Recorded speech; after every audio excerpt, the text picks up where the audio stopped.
share ko lang mga ka-DIY yung mga ginagamit na materyales sa pag-DIY o pag-assemble, pagbuo ng air bendo machine, yung inuhulugan ng 5 piso ng coins para makapaghangin kayo ng gulong ng sasakyan.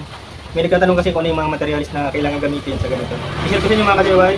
Unahin natin dito sa power supply na 220 volts ang in nito, ang out is 12 volts, 5 ampere. Ganito siya. 5 ampere yan, 12 volts.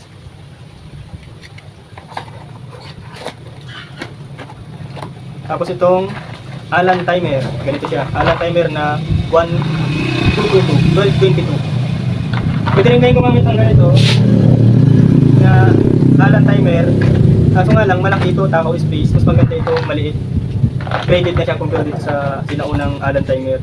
Ito kasi maliit, hindi masyadong matakaw sa space. Ganito siya, yung Allen timer. Ganito. Maliit lang siya. Tapos itong coin slot. 5 peso coin slot. Pwede rin kayong gumamit ng universal coin slot. Kaya nga lang medyo mataas-taas ang presyo nun compare dito sa ordinary na coin slot. 5 peso coin slot.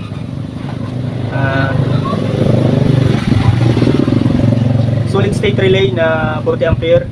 DC at AC solid state relay 40 ampere. Ito siya. Tapos itong solenoid bulb. Solenoid. 220 volts na solenoid. Meron din itong 12 volts na solenoid. Depende sa i-assemble ninyo na air bendo machine. Tapos kailangan nyo na rin ng 1/4 na hose fittings. Ito, 1/4 dalawa. Para dito sa kabitan ng hose. Tigkabila. 1/4. Saka itong hose fitting, hose connector. 1/4 din or 8.5 mm. Dalawa. Ganito siya.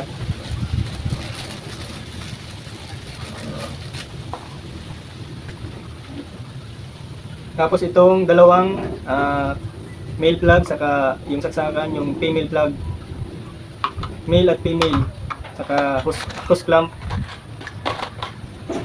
Saka chemical hose na 516. Yung size. Pwede rin 1/4. Kaso nga lang, mas maliit yun. Mas maganda itong 516 hose. Ulitin natin, hose na 516. Allen timer 1222. Coin slot 5 peso coin slot. Hose connector, solenoid bulb, saka hose fittings na 1/4. Power supply na 12 volts 5 ampere. 220 ang in, 12 volts ang out na 5.